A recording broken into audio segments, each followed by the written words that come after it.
Hello, I am Michele Leclaire, Director at Buckham Gallery. Today, I am joined by Candace Compton Pappas, whose exhibition, At Home, explores place, presence, and identity using a myriad of materials and forms. On view at the gallery through July 24th and online at our website at buckhamgallery.org. First, I would like to say thank you to the individuals and organizations who support Buckham Gallery, including the Charles Stewart Mott Foundation, the Michigan Council for Arts and Cultural Affairs, and the National Endowment for the Arts. Greater Flint Arts Council Share Art Genesee Grant Program made possible by the Genesee County Arts Education and Cultural Enrichment Millage Funds. Your tax dollars at work. Okay, an introduction. Candace Compton Pappas received a BFA in sculpture from the San Francisco Art Institute in 1973. Her art education continued while immersed in the Women's Building in Los Angeles, participating in performance in a myriad of community programs. At the age of 44, she moved to Michigan with a young family where, 25 years later, she works and resides on 12 acres of woodland. At Home is an investigative journey seeking what it means to belong, feel safe, and what is this thing called home. Welcome, Candace. Thank you. Thank you so much for joining me today. I've really been looking forward to chatting with you and discussing this, incredible body of work. So, thanks. Oh, my pleasure. Yeah. So I wanted to start with your artist statement has this incredible poetic sentiment at the very beginning. And if you don't mind, I'm gonna read it from there. Yeah. Okay. It was, I was born into this world homesick. The search for home has been a constant theme underlining my work. I have carried a great weight of loneliness and disconnect that has been both a curse and a gift. Can you talk about this homesickness and how it has been a curse and a gift? Sure. It's interesting because, in the last, 10, 20 years, self exploration has become quite popular. Why are we the way we are? How can we change the way we are? And I just came to this point with my work where I realized, I really do believe we come into this world with maybe a little something lacking, a yearning. Perhaps it's a bit of a weight. Maybe it's something a little incomplete. But I have a sense just from people I know and my age that it isn't necessarily an out there thing. It's a way that we have come into this world, no one to blame, no particular reason. It's just sort of who we are in a very essential way. And I came to recognizing that was just such a relief.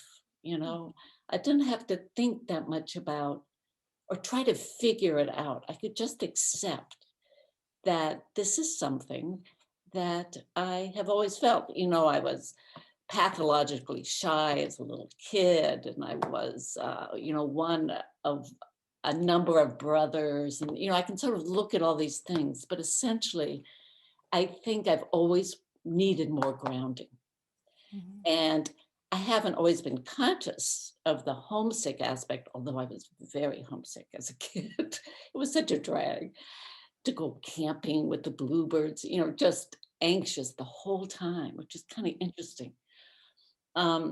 So I do think that I just came into this world homesick, and it is okay. And it gives me this opportunity to look at what that means, because our culture has made home so many defined things.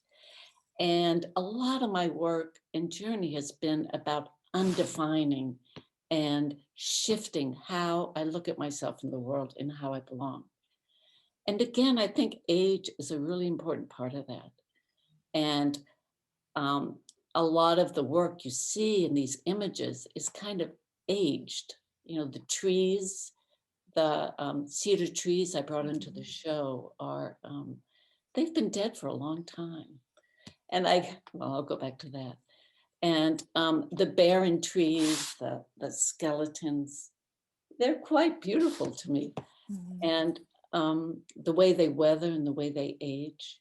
So the blessing part is this place I can keep going back to and looking out and exploring from, which is, where do I belong?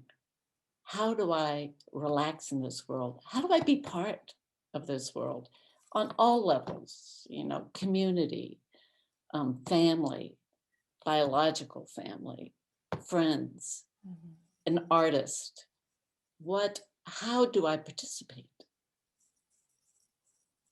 Yeah. So, and then at home, as the title and this search and journey, you know, would you say that you have, have you found home then? Yes, Yeah. I found home.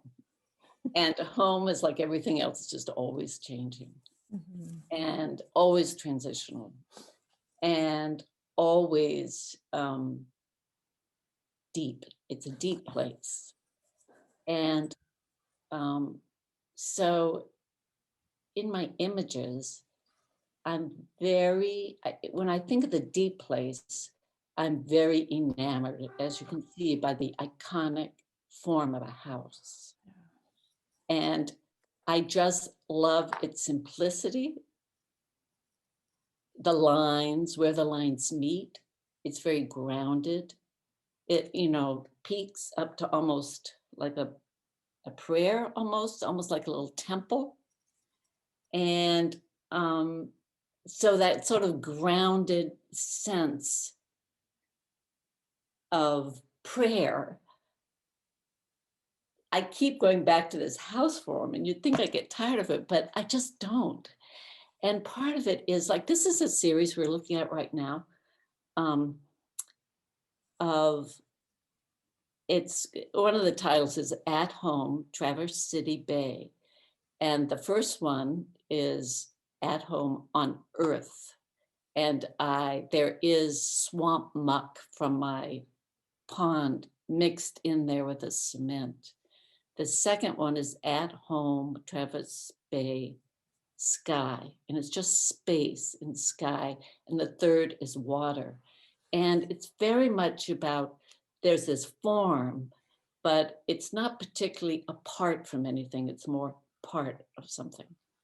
So did I answer? I forget what the question was. Well, it was more about, had you found home? And you did. I mean, it sounds more, whereas the houses are these exterior structures, it really seems something more interior for you. Exactly. Yeah, more inside is the The home. form is almost an interiorness. And then I love to break it up or bring the outside in, kind of break the boundaries, just extend what we think things are. And it really, for me, transitions into this metaphor of breaking down assumptions. I love it when things that you think shift and your understanding of them shift. It's one of the things I really appreciate about the LGBT movement. It's like the sense of gender in such a deep way in our culture is shifting.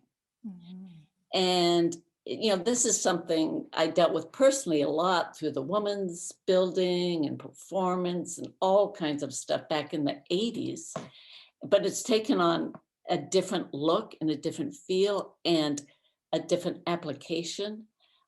It's expanded outside of the, force of women's, of feminism and into the force, bringing that into the force of a whole culture. So this transitioning between genders, I think, is just an amazing, really culturally basic shift of how we look at ourselves. And especially our, I don't know whether you call it Western European or really more North American, I guess, just, it's this, we've built this whole culture and structure around what male and female is. And I feel like that's starting to come apart. Yeah. And that is the kind of shift. I mean, it's just a little shift sometimes. Like, what do I get? This new baby. And you're thinking, oh, this, that. And you're realizing you're still in that space of male, female. And so with these houses and this iconic form, which represents, I think, a deep internal place of home and prayer, there is this ability to take that form and just shift it all over the place. Yeah, well, and definitely you have handled it with this this piece here at home, and these different panels of the way you have shifted and handled each one differently. And sometimes there seems well,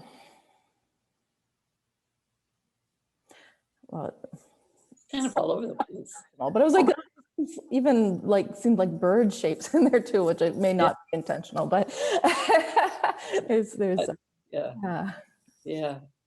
So there's a lot of playfulness in it, which is great. It's one thing I love about being an artist, Yeah. You can play with these things and they're so intense to you and they mean so much. And when you play with them, all kinds of things happen that you didn't think would happen. And like one of my favorite part of this are my shoes, I did this total shift and got so into this deep yellow and hot pinks. I've just been into pink for a really long time. So it was fun to make it work with this big old thing. Yeah, well, okay, so I have another question. So I know that you have worked with home as a center theme for an extended period of time. How has that changed since the pandemic, and at home has sort of brought a different meaning? Did it change how you felt about it at all in your work? That's such an interesting question to me because both my husband and I, we work at home, we live in the woods, and we love it. And, we moved, once our kids left home, we upsized and moved out of town. And neither of us quite knew whether we'd be okay because the town we live in is just, you knew everyone and it was really a nice feel, but it's been great. And we took to it really well. So being at home and being isolated a little bit was not very new for us. And there's enough outdoor space, we could do a little bit of socializing. And so I feel that the immediate structure of our lives were not that deeply affected. But what was deeply affected was, again, another shift in what was happening in the world and our relationship to it. I mean, here's this global kind of tragedy of people just dying. And it's what is causing it is equal in the sense of it's the same thing that's affecting us all. How it's being treated is different. And then the idea of so many people being so deeply affected around me. And then these shifts of how people work and how they do relate to their homes, and people would talk about, oh, I so appreciate this and this, which are things which are so integral to me. So I feel like there's hopefully an exciting kind of shift where people see home not as a place to be separate, but as logically you would think that's what it is with COVID, but it's also a place to connect with the outdoors. We have all these tools here, walks. How many people that I know went on walks that never go on walks so that they could visit? It's just, just moving it into new spaces. So I felt the shift and I felt the tragedy of it, the loss, and it was scary, but in terms of my own personal day-to-day, it didn't affect me that much, which was an interesting experience. Yeah, I believe you spoke with Kate, was a reporter.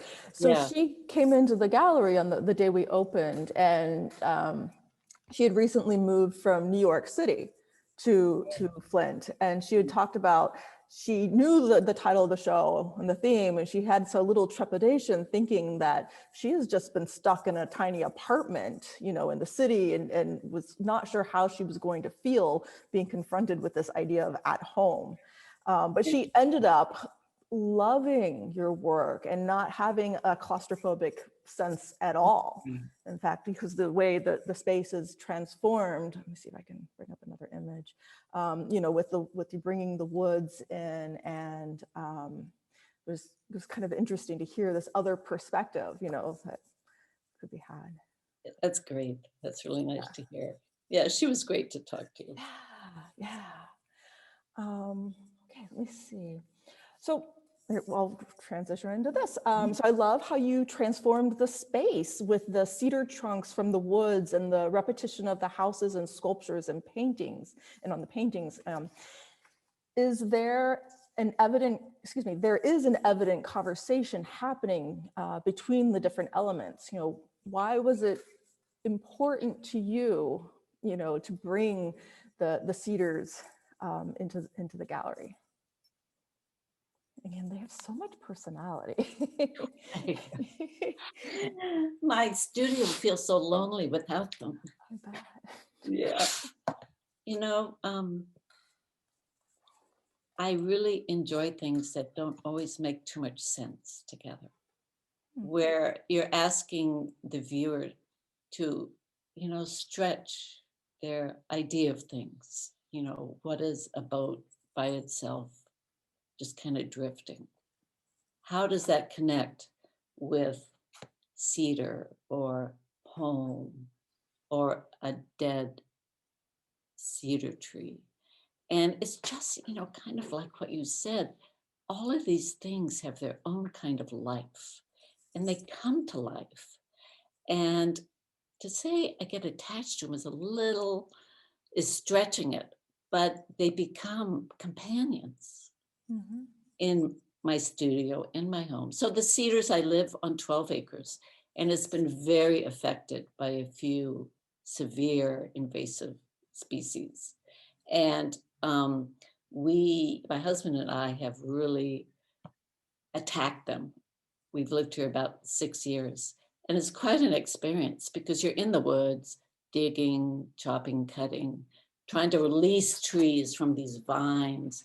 And quite a few of the cedars have been affected. At some point, there were a lot of cedars. Now there's maybe half a dozen live ones and over 100 of these dead forms. Wow. And at first they were so tragic. And then I just started to, you know, we walk around these woods every day, at least once. And I just started to really look at these cedars because, you know, it's a wood that does not break down very fast. It lasts for a long time. So it's been very weathered and affected by, you know, other things around it. And I just fell in love with them and these roots. So a lot of these that you're looking at are upside down. So the roots are going up. So, and I started to think about, you know, death. And why do we call a dead tree dead?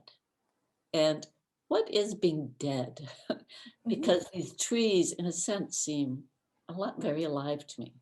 I don't know whether it's we're projecting these personalities onto them or whether in reality, being a dead tree is, it's because I see it so much part of a whole picture. There's not an ending.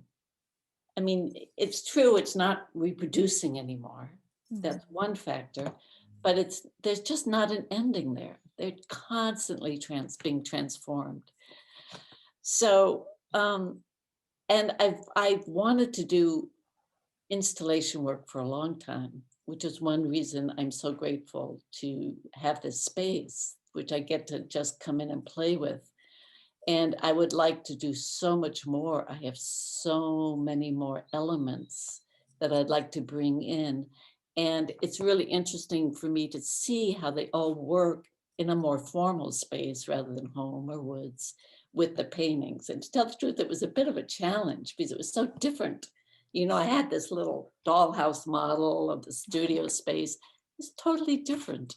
And you have to think about people walking around things, and you want people to come up close to things and really have an experience. So once again, I totally forget the question, but it it was a great opportunity for me to continue to see how these things can work together. You know, there's not like a preconceived idea. For me, they just fit into a life that I live. Mhm. And, you know, you pointed out at one point or perhaps I pointed out to you the little fur in one of the houses. In fact, under that cedar painting, the second house from the right has a raccoon tail kind of swirling in there. Yeah. And my dog, right in front of me, caught a raccoon and shook it and played and tossed, and the poor thing, you know, there's just nothing you can do. So I buried it, and over time, kind of rose up and there was a tail. So I put that in some of the fur into houses. So it's a kind of integrating of many different things, Mhm. which leads into a little bit how much I love materials. Yeah, well, that's one of the questions. So I'm going to skip right to that. Is like talking about sort of um, the creation of the house sculptures and the process and the things you were incorporating in them. Because I know it doesn't end with your raccoon tail. Yeah, no, no, Yeah. it goes on and on. I've been making these cement houses for a few years now. When I went to the Art Institute in sculpture, I was primarily doing ceramic sculpture. And the artist I worked with, Richard Shaw, almost all of his work is mold formed, slip cast. So, and which I've always loved. So I've really had to stay away from clay. I don't have a kiln, and just I get spread too thin. So instead I started working with cement, and it's really just a wonderful material to work with. It has its drawbacks environmentally, which I'm pretty aware of more than I was at the beginning. So I try and use less and less of it. But so I had molds made, and there's nothing more delicious than undoing a mold and pulling out this house. Often when I'm stuck with a painting or just tired of trying to work something out, I'll pull out my mold and just mix a little cement or plaster and just, you know, make a house. And I do, I love materials. I love the puzzle that they can present, you know, how to make this work, how not to make something that's perfect look a little unperfect, a little more ground, human, something. And it's just very fun. I've thrown a huge amount of stuff away because I really love pushing the limits of everything I do. A lot of the paintings in this show have a base. There's a panel, and then I take a cement slip and either apply it to cheesecloth or really light muslin, whatever I have around, and trowel it onto the panel. Yeah, so all of these paintings, the two on either side are on a base of a cement slip. And the one in the middle, that square that the house sits in, is a piece of what I call cement cloth. So I dip it, I trowel it, I seal it, and then I adhere it. And again, it's very fun to work with. It just takes paint beautifully. And then you can sand into it. So a lot of my painting is many layers, sanding, inks, you know, staining. Yeah. You know, that's interesting because then that explains its relation of like texture that are in the house, the sculptures and the paintings. If you were using that cement base, Uh-huh. yeah, that's incredible. And I Oh, love the fun. idea of like sanding into it and sort of uncovering and eroding and then Yeah, building back up. exactly, Mhm. exactly. And then sometimes it just all falls off, you know, it just doesn't. So finding ways to seal it with other materials, whether it be mixing it with some matte medium or oils, or it's Oh, great. It's great. yeah. I love work that evolves and discovers through the process Yeah. of making. Yeah. And it's very physical, you Uh-huh. know, very physical work. Can you tell me about the use of self-portrait in some of the works? Sure. I've done self-portraits in my studio for quite a while. I set up a backdrop, and then just when I feel the urge, I'll go sit down, and I have a chair. And I have a whole series of photographic works from those portraits. So I've taken a couple of them. This one in particular is from a series called What I Love in My Studio. So I'm sitting there and I have a plaster red house in front of my head. So that's the photograph. And I put it on its side because it's really fun. And you don't expect it. And it has to do with shifting, shifting your placement in a place. And it's pointing and it's sort of settled. I just love it sideways. Yeah, I do too. You and Kate inspired that. Well, I've been wanting to do the unexpected installation show. One of these days I'll have the right one. They'll all be. Well, you'll have a good time. Yeah, but I was wondering, even with self-portrait, because here's another one of your photographic self-portraits. Are these maybe the painting of the cedar and even the boat adrift? Are these also in a way self-portraits? Yes. Or I have that feeling about it. Yeah, I mean, in a sense, art is just personal. I just think it is. But I very consciously come from that place. So it's very self-consciously personal. And I love images that are fairly universal, the boat, the house, the tree. So it's a really wonderful way, again, to expand the sense of who we are and where is our home, where are the boundaries of what makes us who we are, and how do we push those boundaries so that we're not so scared of things, and that we can, it's just a way of, I think one way I've discovered of being is to I start understanding that seeing myself reflected in things is a way to have a deeper relationship. So walking in the woods and understanding that there's not me walking in the woods, but is there a way we reflect back to each other? The woods reflect off me, I reflect off the woods. Are we more about a relationship than things? And so it's kind of, I've been trying to read and understand quantum mechanics. Wow. And it's way, but there's some basic things that just excite me in this idea of, based not on these things and physical stationary things, but on relationship through movement and ratios. So if we can exist understanding that we're not just this being that enters the world, the house, the woods, the gallery, we are constantly in relationship, seeing and reflecting back.